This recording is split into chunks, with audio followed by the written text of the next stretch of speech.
Nous allons aujourd'hui parler de l'INFJ.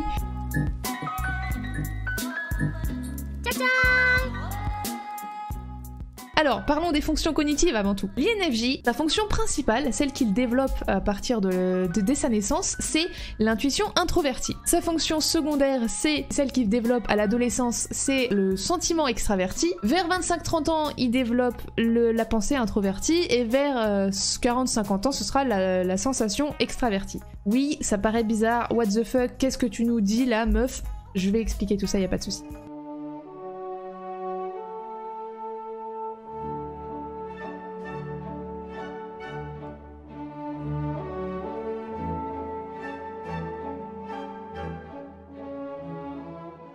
Donc concentrons-nous maintenant sur l'INFJ, c'est parti! L'INFJ, c'est 1,5% de la population, c'est la personnalité la plus rare. D'ailleurs, c'est pour ça qu'elle est le plus connue, j'ai envie de dire, c'est la fameuse personnalité la plus rare. Pour donner un élément de comparaison, la personnalité la plus populaire, la plus présente, c'est l'ISFJ avec 13% de la population. Les intentions de l'INFJ sont vachement pures. En fait, j'ai mis pure entre guillemets parce que c'est peut-être pas forcément le meilleur mot, mais vous allez comprendre. En fait, l'INFJ va être très idéaliste, il veut créer un monde harmonieux, un monde paisible. C'est un des rares types d'ailleurs, qui est un des rares types idéalistes, qui va réussir à transformer ses idéaux en plans. Il y a beaucoup de types qui sont idéalistes mais qui vont rester dans le rêve. L'INFJ va être plus apte à vraiment faire un plan pour aller jusqu'à ses idéaux. C'est vraiment sa vocation d'aider les autres. Et lui d'ailleurs, il a vraiment tendance à vouloir aider les autres en allant chercher le problème à sa racine. Il y a pas mal de personnalités qui ont,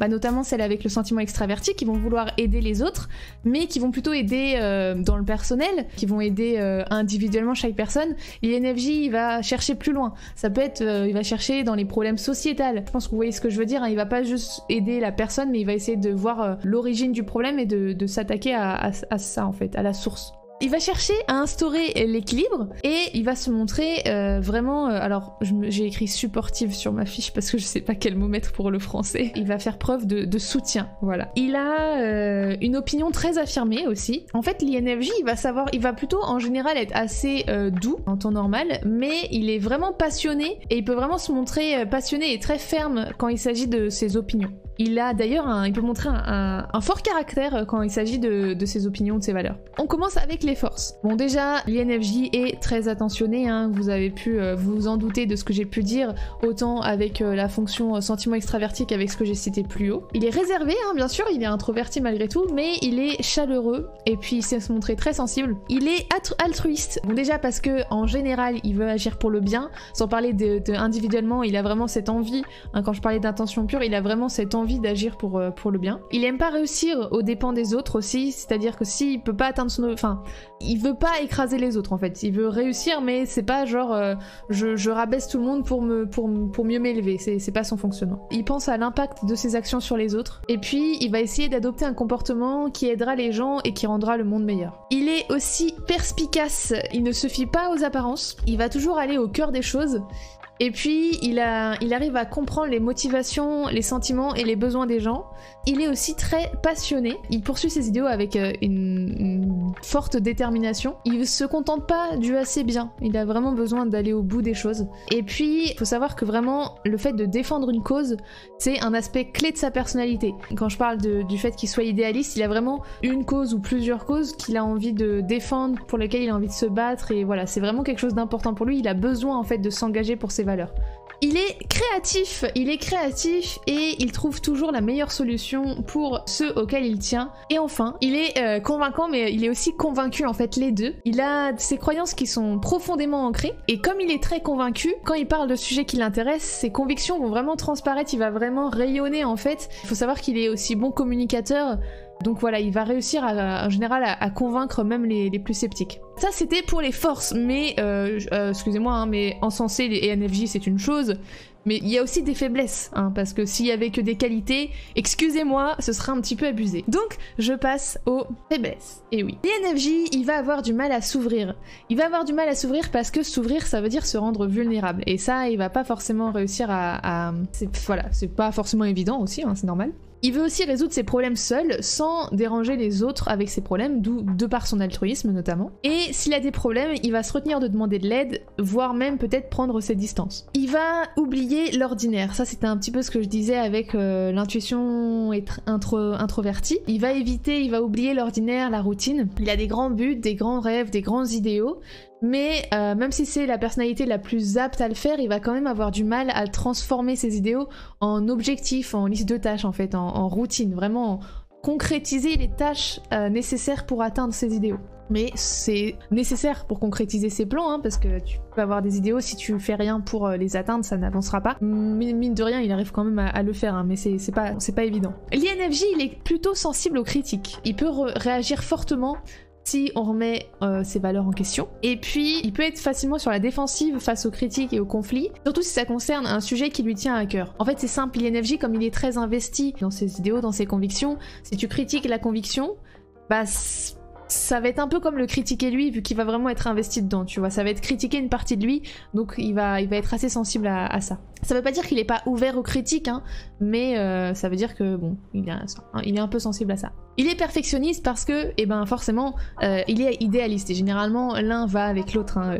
Il a du mal du coup à apprécier son travail, ses conditions de vie ou ses relations, puisqu'il, bah du coup, il pense qu'il y a toujours mieux, qu'il peut toujours faire mieux, qu'il peut toujours avoir mieux. Et il voit constamment les imperfections et il repère constamment les imperfections et du coup il se demande s'il devrait trouver mieux. Bon, c'est ce que je viens de dire du coup, mais voilà. Que ce soit son travail, il y a des choses qui lui vont pas, il va les repérer direct, il va se dire est-ce que peut-être faudrait que je change de taf, sa relation c'est pareil, des trucs qui vont pas, est-ce que je trouverais pas une relation qui me convient plus, enfin voilà. Et enfin, dernière faiblesse et après je vous laisse tranquille, il est sujet au burn-out. Alors pourquoi il est sujet au burn-out? Parce que en fait c'est surtout le combo perfectionnisme et retenue qui vont faire ça. Perfectionniste, donc il veut toujours faire plus, il est jamais satisfait, donc du coup bah t'as cette envie de faire toujours mieux, voilà, tu te mets une certaine pression, et en plus de ça la retenue, le fait de pas vouloir parler de tes problèmes, de pas vouloir déranger, de tout garder pour toi.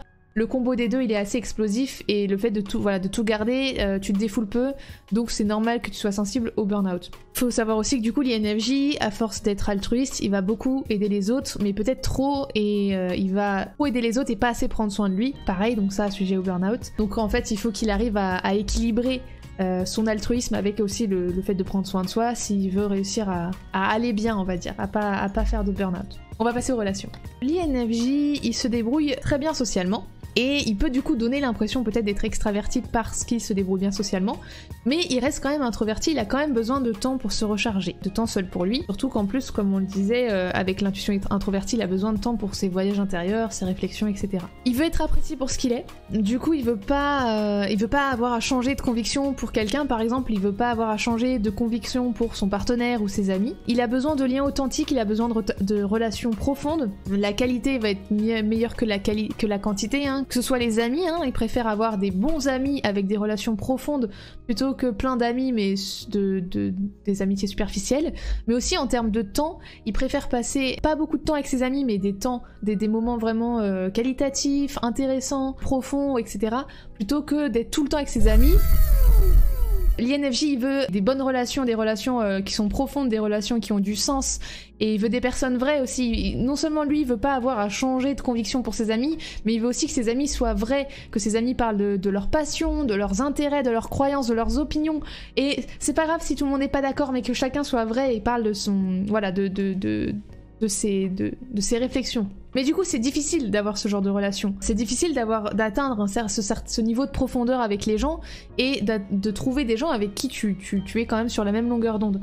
Donc, l'INFJ peut facilement se sentir seul ou dans des relations superficielles s'il trouve pas les gens avec qui il arrive à avoir cette profondeur, ou si il y en a peu, voilà, s'il trouve des amis, si malgré tout il a la quantité plutôt que la qualité, il peut se sentir assez seul. Autre point sur les relations, la relation amoureuse. L'INFJ, il prend la relation amoureuse très au sérieux. Donc pareil, il a besoin de relations profondes, qui a du sens. Il préfère ne pas se mettre en couple Si c'est pas le grand amour, alors quand je dis le grand amour, c'est pas non plus qu'il croit forcément qu'il y a une personne sur Terre, machin, mais il faut que voilà, il faut qu'il y ait vraiment une connexion forte pour qu'ils se mettent en couple et il va pas trop... il va chercher une relation où la personne en face, elle est engagée, où il cherche vraiment... il y a une recherche de quelque chose dans la relation et ce sera pas juste une relation superficielle histoire d'être en couple. Voilà. Du coup, bah avec ce fonctionnement, forcément, il va mettre du temps hein, à trouver une personne compatible, mais bon, c'est normal, hein. Et en plus de ça, comme il est très idéaliste, il peut peut-être être trop idéaliste et du coup chercher une relation tellement...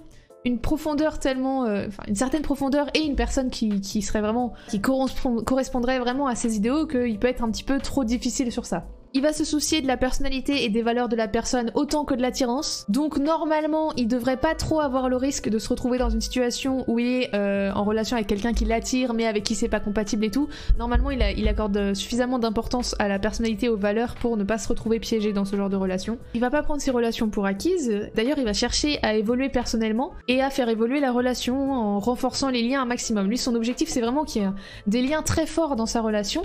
Et si jamais il y arrive, sa relation, elle peut avoir un certain niveau de profondeur et de sincérité qui donne vraiment la relation idéale en fait, le couple goal, je sais pas comment on dit couple en anglais, comment on le prononce. Bref, une relation vraiment top parce que justement il y a des liens très profonds. Et d'ailleurs dans une relation avec l'INFJ, son partenaire il va vraiment se sentir entendu et compris parce que justement l'INFJ va se concentrer sur son partenaire. Et puis enfin, bah, en termes d'expression, l'INFJ il va vraiment exprimer son amour inconditionnel et on a vu que certaines personnalités étaient moins dans l'expression. Lui pour le coup il va faire comprendre à son partenaire qu'il l'aime et tout ça, voilà, c'est mignon. On passe maintenant à la parentalité, qui est aussi dans les relations en fait, je l'ai mis dans la relation parce que ça reste une relation, ça reste la relation de parent à enfant. Donc l'INFJ il veut des enfants qui seraient créatifs, éthiques et gentils. Il veut un enfant qui est indépendant, qui développe ses propres croyances, mais en même temps il va se sentir un petit peu rejeté si son enfant il développe des croyances ou des valeurs qui sont opposées aux siennes. C'est-à-dire qu'il va vouloir que son enfant soit indépendant en termes de croyances et tout, mais si jamais les croyances elles sont un petit peu contraires aux siennes, bah c'est un peu comme ce que je disais sur le fait d'être sensible aux critiques. Alors là c'est pas vraiment des critiques, mais c'est qu'il a tellement à cœur et qu'il s'investit tellement dans ses croyances que quelqu'un qui est contre ses croyances ou qui a des croyances vont à l'encontre, bon ça va être compliqué. Je tourne peut-être un peu en rond, mais je pense que vous avez l'idée. Il va encourager du coup son enfant à se battre aussi pour une cause en laquelle il croit. Vraiment, c'est pas que avoir des croyances fortes, c'est aussi agir pour ses croyances, s'engager pour ce en quoi tu crois. Et en fait, il va attendre de son enfant qu'il développe les mêmes qualités que lui il a. Hein. Finalement, toutes les forces que j'ai citées plus haut, c'est des forces qu'il aimerait que son enfant développe également.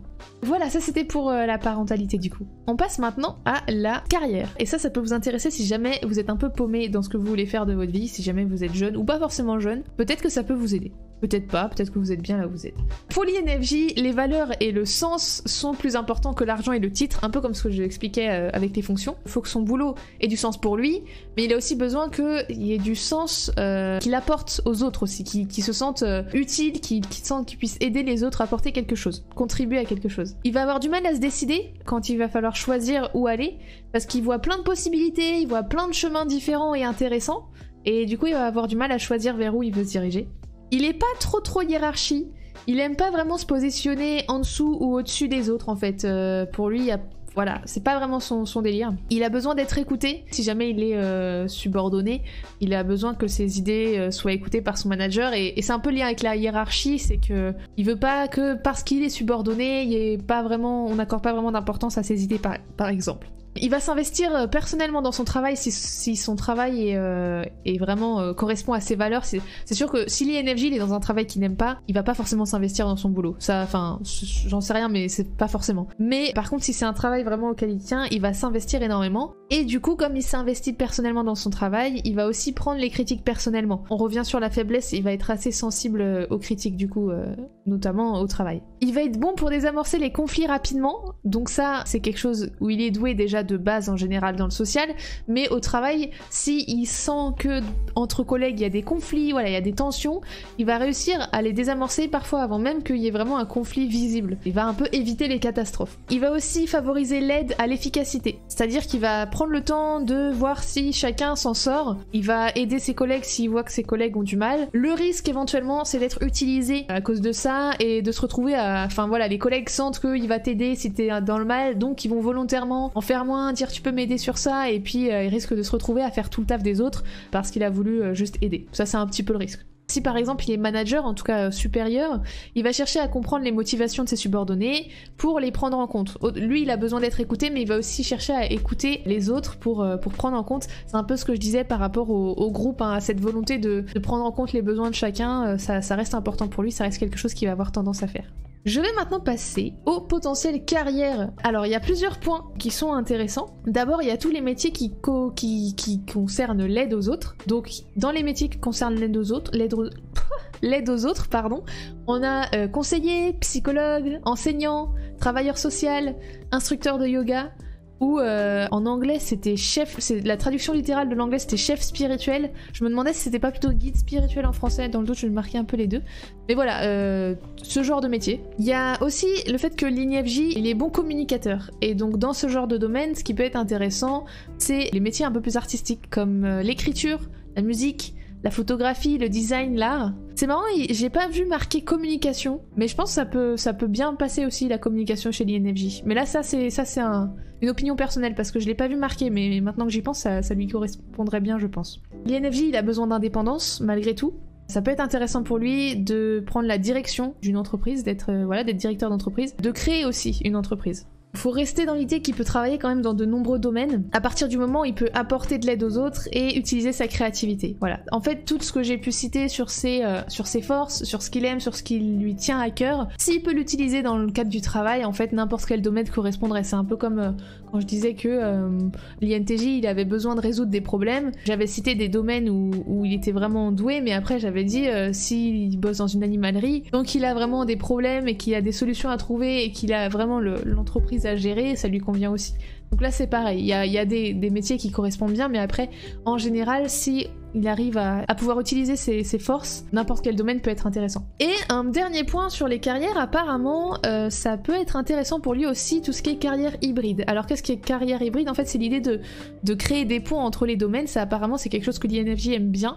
Ça peut être écrire sur la psychologie, être avocat en environnement, voilà, d'avoir deux domaines qui sont liés. Apparemment, c'est quelque chose qui passe bien sur l'INFJ. On va passer au dernier point. Et le dernier point, c'est la perception de l'INFJ dans la société. Comment la société voit l'INFJ? Qu'est-ce qu'elle en pense? La perception par la société, c'est un sujet que je trouve très intéressant, mais c'est un sujet aussi qui, pour le coup, est moins fiable. J'ai trouvé sur Quora quelqu'un qui en parlait et je trouvais que c'était hyper intéressant. C'était sa façon, enfin, c'était lui qui expliquait quelle était la perception de la société par rapport aux personnalités. C'est pas forcément ultra fiable, on sait pas. Je trouvais que ça avait quand même beaucoup de sens, c'était quand même très réaliste, donc pour moi ça reste quand même quelque chose de plutôt réaliste. Mais gardez en tête que c'est un petit peu du bonus, c'est aussi intéressant, mais voilà, faut pas prendre ça trop au mot quand même. Avant de parler de l'INFJ, comment il est perçu dans la société, je vais parler de comment ses fonctions principales sont perçues dans la société. On va commencer du coup avec l'intuition introvertie qui est sa fonction principale. Sa fonction principale, donc l'intuition introvertie, sur les 8 fonctions, elle est positionnée en 3e place. En général, ceux qui ont la fonction introvertie sont assez bons pour voir les tendances. Ils sont incompris en général, mais ils sont appréciés pour leur orientation vers l'avenir, pour leur regard tourné vers l'avenir. Et justement, ce fait d'être tourné vers l'avenir, ce regard vers l'avenir est de plus en plus apprécié par la société. D'ailleurs, cette fonction est de plus en plus appréciée par la société. Donc, la fonction intuition introvertie, plutôt bien placée, 3e sur 8. La deuxième fonction, c'est le sentiment extraverti. Alors lui, le sentiment extraverti, on en avait déjà parlé, c'est la première place. Parce que c'est le fait d'être tourné vers les autres, c'est une fonction qui est très sympathique, c'est une fonction qui se fond dans la société. Les gens qui ont cette fonction trouvent toujours un moyen de se faire apprécier, que ce soit naturellement ou peut-être aussi potentiellement avec de la manipulation, parce que quand tu arrives à comprendre les émotions des autres, si jamais tu veux les manipuler, c'est plutôt porte ouverte. Ça veut pas dire que ceux qui ont cette fonction manipulent, ça veut juste dire que c'est plus facile pour eux de le faire. Et puis donc le sentiment extraverti n'est jamais critiqué, et c'est plutôt une honte si tu n'as pas de sentiment extraverti, parce que voilà, le sentiment extraverti c'est l'altruisme, penser aux autres. Si t'en as pas, tu es la pire personne égoïste, égocentrique. Donc sentiment extraverti vraiment première place. Voilà, ça c'était pour les deux fonctions principales. Maintenant nous allons voir la perception de l'INFJ. Il est 5 sur 16, donc c'est pas trop mal hein, vraiment, 5 sur 16 c'est plutôt positif. Il est pas en première place parce que il peut être autant aimé que méprisé. En fonction notamment de ses idéaux, on a vu que l'INFJ il a des idéaux très forts, des valeurs très fortes, donc si il a des valeurs, des idéaux qui sont populaires, qui plaisent, et ben il va se battre pour ses idéaux et il va être vu comme quelqu'un de positif, ouais il se bat sur des idéaux machin. Si par contre il a des idéaux, des valeurs qui sont à l'encontre de ce qui est populaire, au contraire les gens ne vont pas le supporter parce que il va vouloir, il va être beaucoup investi dans quelque chose que les gens n'aiment pas. Et là je prends l'exemple ultime. Je prends l'exemple ultime, c'est l'exemple de la différence des personnes qui sont INFJ dans le monde. C'est qu'en fait, dans le monde, on a des INFJ qui sont des personnalités connues pour tout le bien qu'elles ont pu faire. Je pense, on va revenir sur les personnalités après, mais je pense à Gandhi, je pense à Nelson Mandela. Qu'est-ce qu'il y avait d'autre? Il y a Jésus aussi qui est mis, mais alors Jésus, j'hésite toujours à le dire parce que bon, c'est sûr que c'est un peu l'image de, voilà, le bon, mais en même temps, Jésus, c'est difficile de déterminer sa personnalité. Après, il y a quand même beaucoup d'écrits, donc peut-être que c'est possible hein, de déterminer la personnalité de Jésus. Dans tous les cas, dans les personnalités INFJ, on a des gens comme Bouddha, Nelson Mandela, Gandhi, Jésus. Et d'un autre côté, on a des personnalités comme Hitler, Ben Laden, et j'ai oublié les autres. Vous voyez cette dualité? Pourquoi cette dualité? Bah moi je trouve que c'est super, justement c'est super intéressant. C'est parce que l'INFJ va tellement être investi dans ses valeurs que en fonction de ses valeurs, ça va tourner vers un endroit ou vers un autre quoi. Et donc pourquoi elle est pas en première place cette personnalité? Parce que, ah oui aussi parce qu'elle ne suivra pas trop les tendances, voilà un point autre, c'est-à-dire que perçoit les tendances mais il va pas être du genre à les suivre. Donc là je parle genre mode... que ce soit vestimentaire, les réseaux sociaux et tout. Voilà, c'est juste parce que j'y pense. Mais voilà, les INFJ en fait, si par exemple ils ne sont pas sains d'esprit, si voilà ils vont pas bien dans leur vie, s'il y a n'importe quel souci, ils peuvent mettre leurs idéaux avant les autres, quitte à justement se montrer cruels et faire des choses pas ultra morales on va dire. Et c'est comme ça que on peut avoir d'un côté des INFJ qui ont fait des choses incroyables pour le bien de l'humanité et d'autres où c'est un peu l'inverse. À chaque fois c'était pour suivre des idéaux en fait. Donc ça c'est pourquoi elle n'est pas non plus en première place, mais pourquoi elle est quand même bien placée, tout simplement parce que c'est une personnalité qui est extrêmement humanitaire, qui est donc très altruiste, qui va toujours vouloir agir pour le bien, et même si on a des exemples comme Hitler ou Ben Laden, en général c'est quand même des personnes qui vont vraiment aller vers des valeurs voilà, qui sont considérées comme morales, éthiques, etc. Donc voilà, en général c'est quand même des bonnes personnes, et bah ça plaît quoi. Et puis l'altruisme, voilà, bon tout ce que j'ai cité en fait dans les forces de l'INFJ et sa façon d'être, etc. Ça plaît bien. Donc voilà, on est sur 5 sur 16. Et ça, c'était l'INFJ, ça c'était l'INFJ tel que je vais le présenter sur YouTube. On va arrêter là pour l'INFJ pour YouTube. Et puis, on va passer aux personnalités qui sont INFJ. Alors les personnalités INFJ...